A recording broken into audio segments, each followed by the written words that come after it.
오늘은 6월절 직전의 비극, 신실한 기다림의 때라는 제목으로 에스더 3장 말씀을 나누려고 합니다. 때때로 우리 그리스도인들의 삶을 보면 우리는 구원받은 하나님의 백성으로 당신의 언약 아래에서 안전하게 살고 있다고 믿습니다만 바로 그 확신의 한가운데서 종종 날벼락을 맞을 때가 있습니다.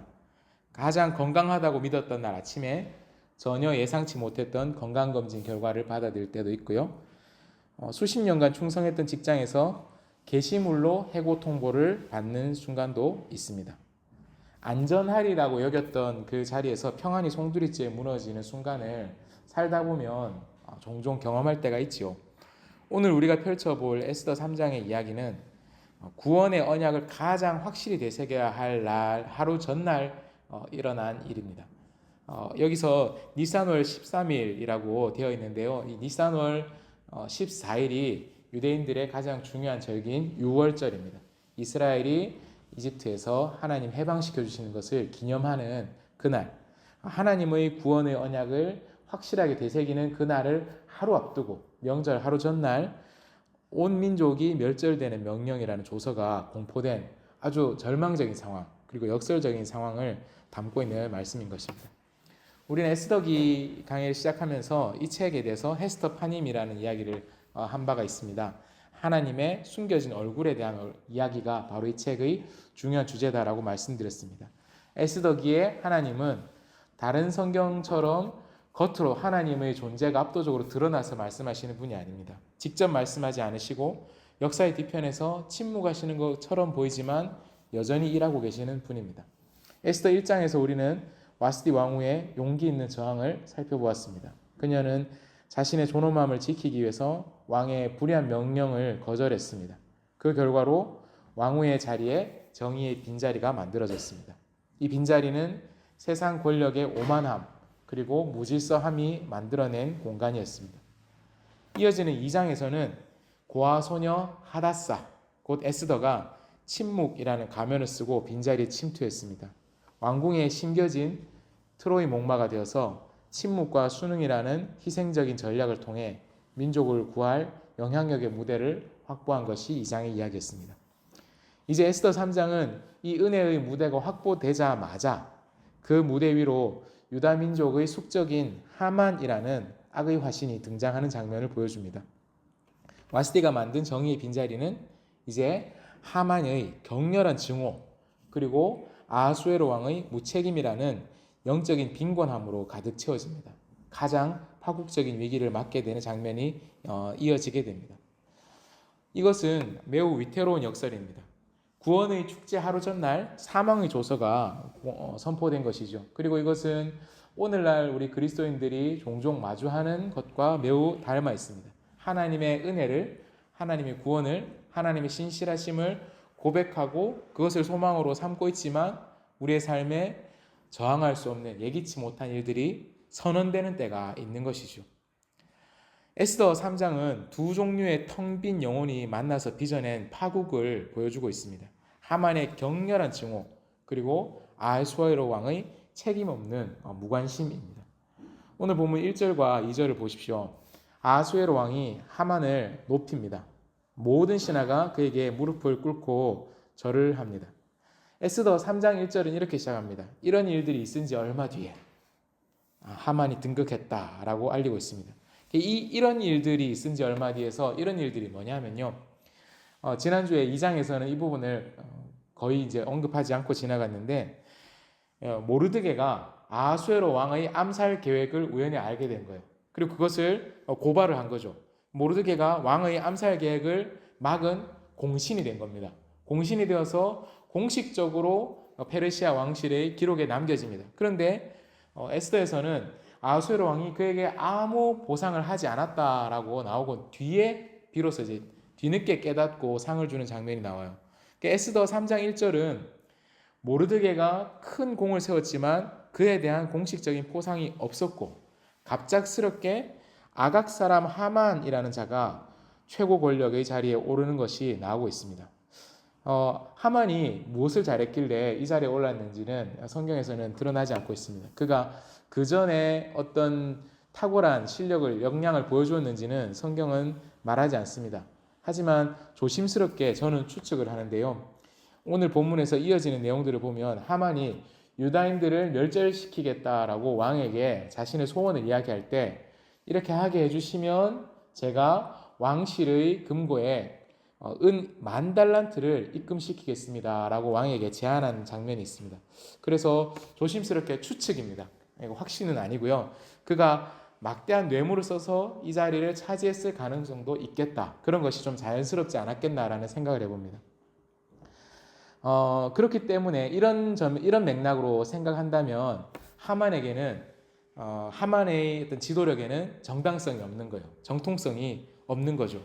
만약 그것이 사실이라면 주변의 관료들, 갑작스럽게 모든 관료들 중에 가장 우두머리가 된 하만을 인정하고 싶은 사람이 별로 없겠죠.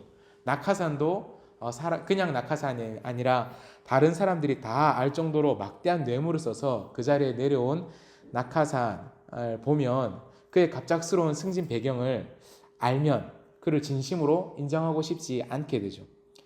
왕이 굳이 모든 신하에게 하만에게 절해라라고 명령했던 이유가 바로 여기 있다라고 저는 추측합니다. 왕의 명령만이 그의 권위를 지탱하는 얇은 줄이 된 것이죠. 그의 영혼은 이렇게 약한 근거 위에 세워진 권위를 채우기 위한 일종의 중독 상태에 빠져 있었습니다. 저는 이것을 경배 중독이라고 부르고 싶습니다. 그는 왕이 준 지위 그리고 사람들이 자기에게 굴복적으로 경배하는 것을 통해서 자신의 존재 가치를 확인하고 자존감을 겨우 지탱하는 내면이 공허한 사람, 텅 빈 사람이었던 것이죠. 모르드게가 하만에게 절하지 않았습니다. 모르드게만이 절하지 않았죠. 모르드게가 절하지 않은 행위는 그 권위를 지탱하는 얇은 줄을 끊어버리는 것이자 하만이 돈으로 샀을지도 모르는 그의 지위의 허점을 정면으로 폭로하는 행위이기도 했습니다. 그리고 이러한 영적인 빈곤함은 곧 폭력을 유발합니다. 하만이 처음에는 모르드게가 자기에게 절 안 하는 것도 몰랐던 것 같아요. 성경 본문을 보면 하만이 다른 사람들이 저자 유다인 모르드게가 절을 안 한다라는 것을 듣고 나서 보니까 모르드게가 자기에게 절을 안 하는 걸 알게 돼서 화를 내요. 그리고 저자가 유다인이다라는 것을 듣고 나니까 더 화가 나요. 한 사람, 모르드게 한 사람의 저항이 모르드게 한 사람을 처벌하고 모르드게 한 사람에게 복수하는 것으로 끝나지 않고 하만은 민족 전체의 멸절을 꾀하는 거대한 살의를 품게 됩니다. 여기에는 여러 가지 배경이 있습니다.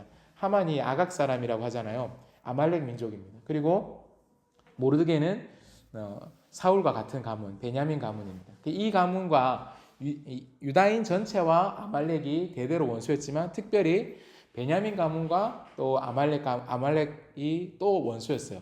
그러니까 이 둘 사이에는 민족적으로도 매우 복잡하게 얽힌 증오심이 깔려 있었던 것이죠. 그러니까 하만이 이번 기회에 모르드게 한 놈이 아니라 저 유다인 전체를 다 쓸어버려야 되겠다. 내가 이 힘이 있을 때 그렇게 생각하게 된 것입니다. 오늘날에도 자신의 존재를 증명하기 위해서 혹은 자기의 텅 빈 내면을 채우기 위해서 타인의 굴복을 요구하는 사람들, 또 그것이 좌절될 경우에 공동체 전체를 파괴하려고 하는 광기들을 종종 목격하게 됩니다. 한국 사회에서도 그런 비슷한 모습들을 종종 볼 때가 있습니다. 성공이라는 어떤 외적인 지위, 타인의 인정 이런 것들을 통해서만 자신의 존재 가치를 확보하려고 하는 사람들이 흔치 않게 있죠. 소위 갑질이라는 형태의 폭력도 하만이 모르드게에게 요구했던 경배가 거절당했을 때 폭발하는 증오와 크게 다르지 않습니다. 10년쯤 전에 화제가 되었었던 뉴스가 있었습니다. 백화점의 모녀 고객이 주차장에서 주차 요원을 무릎 꿇리고 사과를 요구했던 이른바 갑질 모녀 사건이 있었습니다. 주차 요원이 출차를 요청을 하는 거예요. 근데 이 고객 모녀가 이 말에 격분한 겁니다. 감히 나한테 지시를 해? 이런 기분 나쁜 말투로. 그래서 딸이 차를 빼달라고 요청했던 주차 요원의 무전기를 빼앗아서 바닥에 내던집니다. 그리고는 주차 요원에게 무릎 꿇고 사과하라고 했습니다. 결국은 그 해당 주차 요원뿐만 아니라 그 큰 백화점 주차장에 있던 다른 주차 요원들까지 와서 주차 요원 3명이 와서 같이 무릎을 꿇고 사과를 했고 백화점 측에서도 사과를 한 뒤에야 이 사건이 끝납니다. 이 사건 속의 모녀의 분노 비슷한 이야기들은 뉴스에서 주기적으로 다시 볼 수 있습니다. 네가 나의 권위에 굴복하지 않으면 나는 너의 인간으로서의 존엄함 자체를 부정하겠다라는 하만의 증오와 같은 뿌리를 담고 있는 그런 모습이죠. 그리고 이 하만의 분노뿐만 아니라 또 다른 텅 빈 영혼의 모습이 나옵니다. 아하수에로 왕입니다. 하만이 왕에게 유다민족에 대한 것을 고발을 합니다. 그러면서 은 만달란트라는 엄청난 뇌물을 제안을 해요. 은 만달란트가 어느 정도냐? 이게 시대에 따라서 단위가 좀 다른데 통상적인 단위로는 만달란트라고 하면 한 300톤 정도 된다고 합니다. 은 300톤. 그래서 주석학자들은 이거는 과장이다. 한 개인이 이렇게 가질 수 없다라고 이야기를 하고, 그리고 300톤이 과연 가능하냐, 전 세계에 그렇게 있냐라는 사람들도 있죠, 그 당시에. 그리고 이것이 헤로도토스나 이런 사람들의 기록과 교차해서 비교해서 보면 페르시아 한 해 세금의 절반에서 거의 전액 정도에 해당되는 액수다라고 해요. 그러니까 작은 국가, 소국의 예산도 아니고 세계를 경영하는 대제국의 한 해 예산의 절반 이상의 돈을 뇌물로 바치겠다라고 한 거죠. 그러니까 하만이 어마어마한 부자였다. 혹은 하만 개인으로 대표되는 그 뒤에 있는 아말렉 사람, 아각 사람들의 네트워크가 어마어마한 돈이 있었고 이 일에 사활을 걸었다라고 이야기할 수도 있겠죠. 그리고 이 엄청난 뇌물을 제안받은 아하수에로 왕의 반응은 아주 소름 끼치도록 무책임합니다. 10절과 11절은 이렇게 이야기합니다. 그러자 왕은 자기 손가락에 끼고 있는 인장 반지를 빼서 아각 사람 함무다다의 아들인 유다 사람의 원수 하만에게 맡겼다. 인장 반지, 도장 반지라는 거죠. 그러니까 인감 도장을 맡긴 겁니다. 네가 쓰고 싶은 대로 조서 내용을 써서 네가 직접 도장 찍어. 그러면 그것이 곧 나의 권위를 가지고 반포될 거야 라고 합니다. 그리고 왕이 하만에게 이렇게 말합니다. 그 돈은 경의 것이요 그 백성도 경에게 맡길 터이니 알아서 좋을 대로 하시오. 알아서 좋을 대로 해라 라고 이야기합니다. 왕은 공동체의 정의를 지키고 실현해야 될 자리, 그 책임감 있는 권좌에 앉아있는 사람입니다. 하지만 그의 영혼에 가장 넘치게 있어야 될, 가득하게 있어야 될 책임감이 텅 비어있는 모습을 성경은 보여주고 있습니다. 그는 한 민족의 생명을 부하에게 맡긴 것처럼 아주 쉽게 거래하고 있습니다. 이 무능한 권력이야말로 악을 합법화하고 제도화하는 데 가장 크게 기여를 합니다. 이 아하수에로 왕의 모습은 제도적인 침묵의 모습을 매우 날카롭게 우리에게 보여줍니다. 우리 사회 또 우리가 살아가는 크고 작은 공동체들은 자주 복잡하고 어려운 문제 혹은 당장의 이익 실현에 방해가 되는 문제의 진실을 파악하는 것을 좀 꺼려하거나 포기할 때가 있습니다. 가장 대표적인 한국 사회의 사례 중에 하나는 세월호 참사와 같은 국가적인 비극이 있었던 때에 진실을 규명하고 책임자를 처벌하는 것보다 사건을 빨리 잊고 조용히 정리하자라는 이것을 더 우선시하려고 했었던 개인뿐만 아니라 무책임한 제도들의 움직임을 우리가 본 적이 있죠. 여전히 생생하게 기억하고 있죠. 수많은 의문, 질문, 또 고통스러운 호소가 있었음에도 불구하고 시스템의 안정을 위해서 불편한 진실을 은 만달란트에 거래하고 덮으려고 했었던 무관심이 우리 사회 제도의 모습으로, 국가 기관의 모습으로 있었죠. 이것은 마치 아하수에로 왕의 권력과 다르지 않은 모습입니다. 분열과 갈등을 해결하고 정의를 세워야 될 책임 있는 위치에 있었던 정치인들과 국가기관들이 문제를 해결하는 대신 조용히 덮는 것을 최우선 목표로 삼을 때 그 침묵은 중립이 아닌 거죠. 침묵이 악에 힘을 실어주는 것이죠. 정의를 외면하는 무관심은 그 자체로 폭력이 된다라는 것을 성경이 보여줍니다. 우리도 마땅히 져야 될 책임을 회피하고 편의와 무관심으로 중립을 지킬 때 아하수에로 왕처럼 악의 조력자가 될 수 있습니다. 때때로 이런 무책임함이 교회 공동체 안에서도 나타날 수 있습니다. 정의를 외쳐야 될 교회가 교회 내부의 평안함이나 혹은 재정적인 안정이라는 은 만달란트에 메어서 불의의 눈을 감고 인장반지를 넘겨주었다는 소식을 들을 때가 종종 있지요. 교회 공동체 내에서 성범죄, 재정비리, 아니면 권력의 남용 같은 문제가 불거졌을 때 많은 교회가 그 문제를 근본적으로 드러내고 해결하기보다는 교회의 명예나 공동체의 평화, 소위 말하는 덕을 세운다라는 명분 아래에 침묵을 강요하고 진실을 외면하는 경우가 많이 있었습니다. 교회의 은 만달란트, 이것은 어쩌면 교인의 수, 재정 규모, 아니면 사회적 이미지 같은 그런 보이는 안정일 수도 있습니다. 그것이 무너질까봐 두려워서 피해자의 목소리를 외면하고 가해자를 옹호하면서 정의를 위해서 써야 될 인장 반지를 세상의 악과 무책임에 쉽게 넘겨준 때가 있는 것이죠. 그리고 이러한 무책임과 무관심이 가장 약한 이들에게 사망 조소와 같은 고통을 안겨줍니다. 진실을 외면하는 이 무책임함은 아하수에로 왕의 무능함을 닮아서 하나님의 정의를 방해하는 결과를 낳습니다. 이러한 하만과 왕의 텅 비고 비루한 영혼이 합작해서 최악의 조서를 만들어냈습니다. 이 조서는 니산월 13일에 선포되었습니다. 니산월은 유대인의 달력으로 정월, 첫 달입니다. 6월절 전날이기도 합니다. 6월절이 어떤 날입니까? 하나님이 이스라엘 백성을 압제자로부터 건져내신 구원의 언약이 가장 선명하게 드러나는 날입니다. 명절이 다가오면 설레는 사람들이 있지요. 우리나라에서도 명절이 다가오면 주로 설레는 사람과 또 긴장되는 사람들이 있습니다. 설레는 사람들은 아무래도 명절에 별 걱정이 없는 사람들입니다. 어른들을 만나서 용돈 받을 생각을 한다든지 맛있는 거 먹을 생각을 한다든지 아니면 오랜만에 떨어져 있었던 자식들이 자기 곁에 찾아와서 그 아이들을 볼 수 있을 것이라고 생각하는 그런 어른들, 아이들은 명절을 기다리고 명절 전날이 되면 설렙니다. 근데 반면 명절이 가까워 오면 그날이 막 긴장되고 두려워지는 사람들이 있습니다.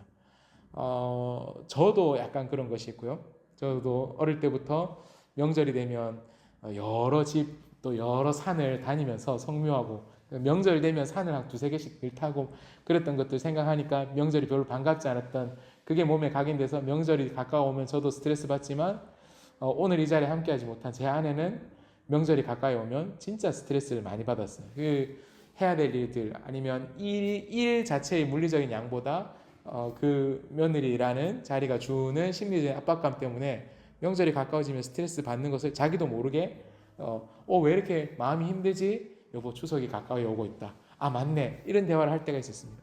옛날에 제가 대학원에서 어떤 프로젝트 때문에 여러 과 교수님들을 섬기고 작업을 할 때 타과의 어떤 여성 교수님이 회의 때 있는 간식을 원래 전혀 손도 안 대는 분이었거든요. 근데 그날따라 이분이 그 간식을 계속 드시는 거예요. 그래서 제가 교수님 오늘 좀 단계 좀 당기시나 봐요. 그러니까 교수님이 화들짝 놀라면서 어머 내가 미쳤나 봐 라고 하면서 자기 걸 먹고 있는 줄도 몰랐던 거예요.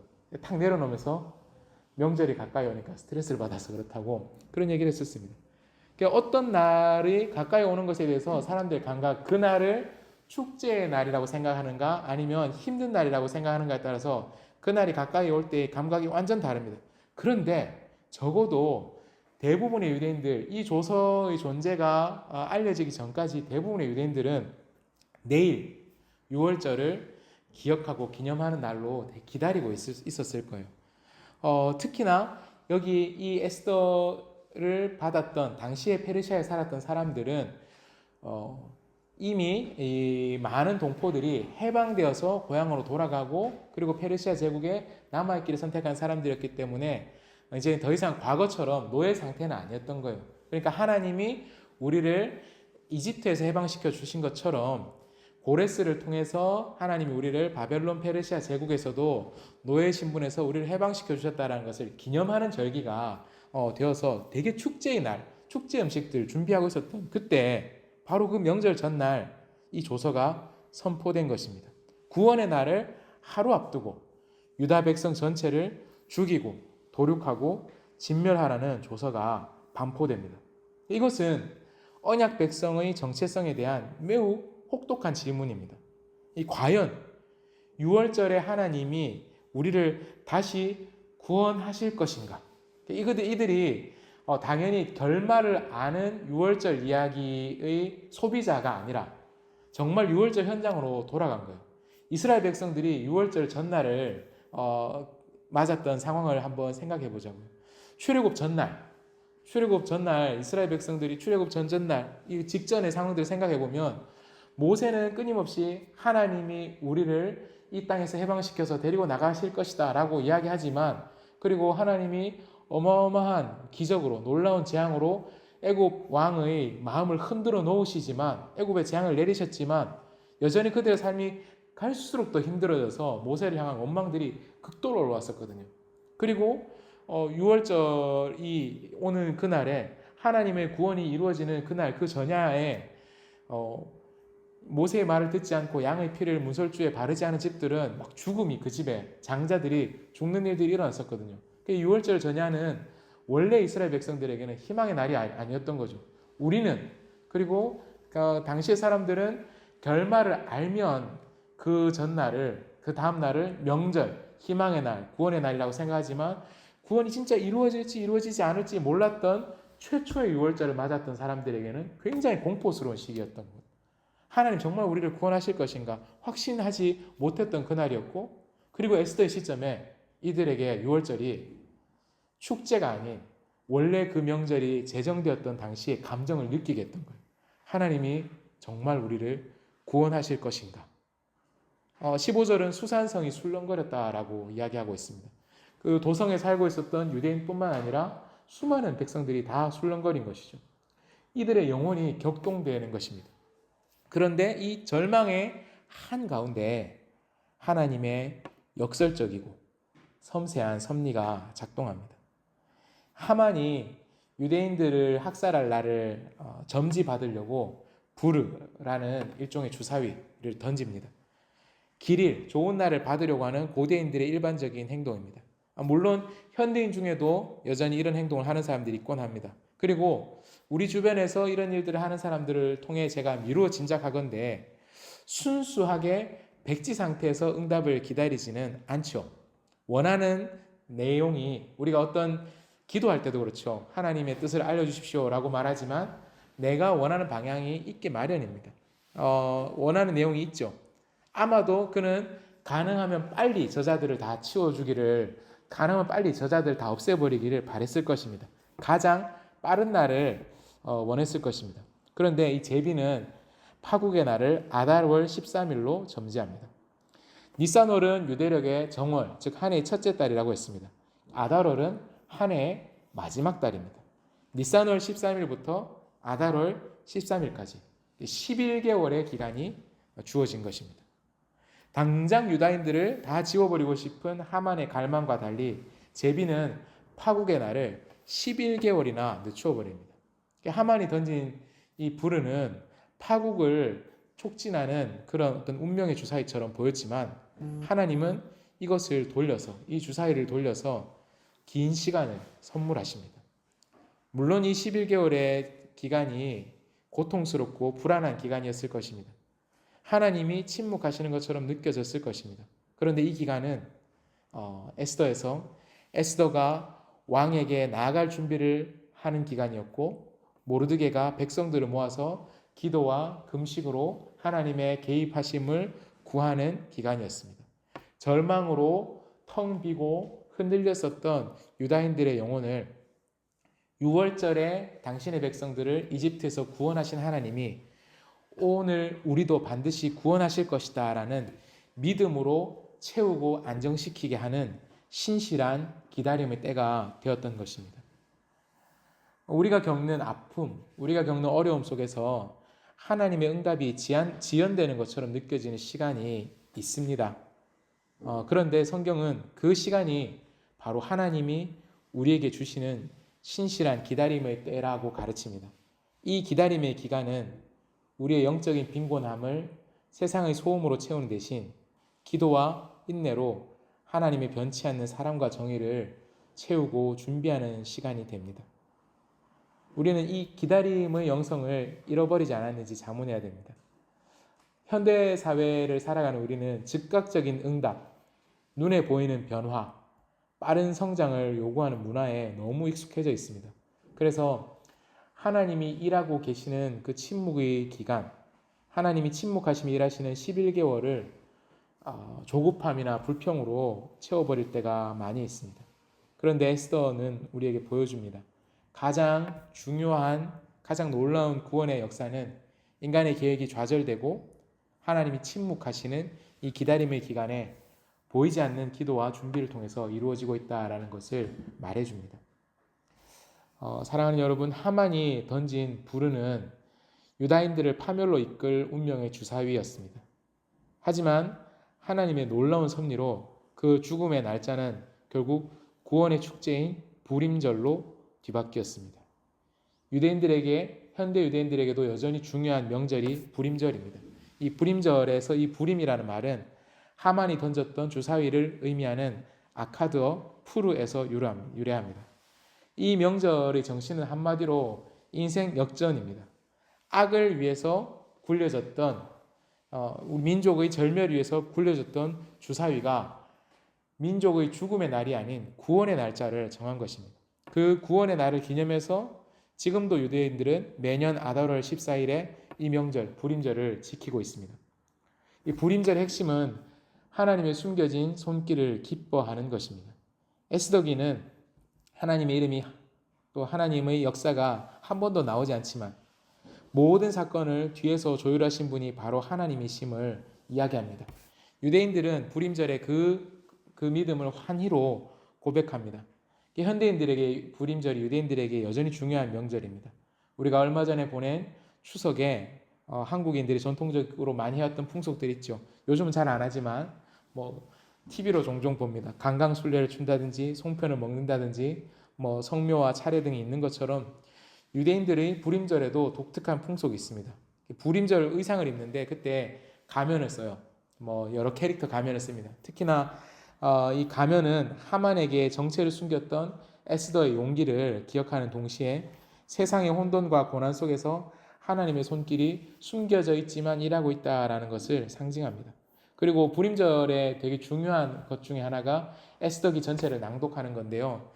에스더를 낭독할 때 유대인들이 하는 게 있습니다. 제가 마지막 시간에 저는 한번 같이 했으면 좋겠는데, 이 에스더에서 하만의 이름이 언급되는 순간이 되면 이스라엘 백성들이 그로거라는 소음기가 있어요. 약간 아이들 놀이기구 같은 게 있는데 손잡이에 빙빙 도는 게 있거든요. 이걸 돌리면 시끄러운 소리가 나요.